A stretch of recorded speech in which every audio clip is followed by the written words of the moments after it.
آیا تر اوسه مو فکر کړی که یو فضانورد یوې سیاهچالۍ یا تور سوري ته ولویږي څه به ورته پېښ شي؟ څه ډول به ومري؟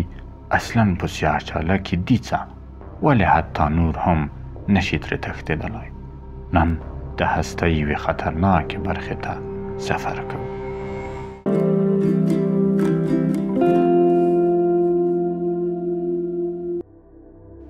سیاهچاله د فضا یوه خورا متراکمه ناحیه ده چې د قوي جاذبې له امله یې حتی نور هم نشي ترې تښتېدلی.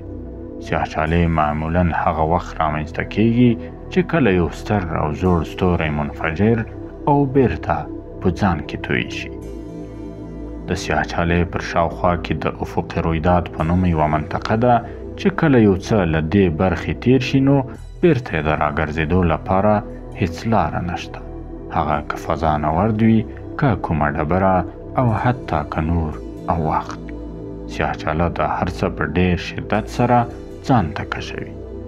که فرض کړو تاسو د یو فضانورد په صفت له دې نقطې تیر شئ، لومړیو کې به کوم خاص څه حس نه کړئ، خو تل به د سیاهچالې پر لور په حرکت کې وئ.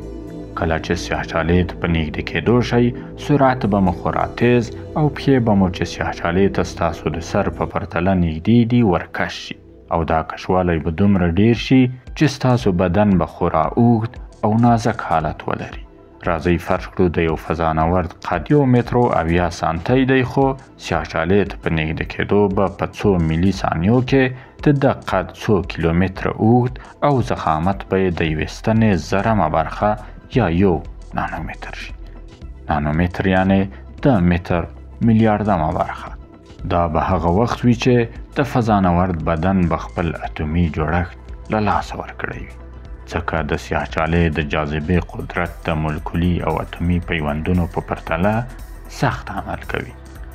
هاوکینګ په خپل کتاب کې دې پدیدې ته د اسپاګټیفیکیشن نوم ورکړی. په سیاهچاله کې لویدونکي فضانورد ته که له بیرونه ګورې، وخت به ورو او سرعت به یې ډېر نه وي. په لویدونکي شخص به وخت ډېر په تیزۍ تیریږي تر هغه چې مرکز ته ورسیږي، هغه ځای ته چې د فیزیک قوانین یو هم نور کار نه کوي. د استیون هاوکینګ او اینشتین په څېر عالمانو څو لسیزې د سیاهچالې په اړه تحقیق کړی، خو بیا مو هم تر اوسه یوازې د هغه بیرونی برخه لیدلې، لکه هغه عکس چې په 2019 کې د تلسکوپ په واسطه واخیستل شو. سیاهچالې تر اوسه هم د هستۍ یو له ویرونکو او اسرار لرونکو پدیدو څخه دي. ښایي یوه ورځ پوه شو چې په دننه کې څه تیریږي. تر هغه وخته یوازې کولای شو ورته وګورو او پوښتنې وکړو. که فضا ته مو سفر خوښیږي، چینل سابسکرایب کړئ او نظرونه مو ولیکئ. تر راتلونکې برنامې د خدای په امان.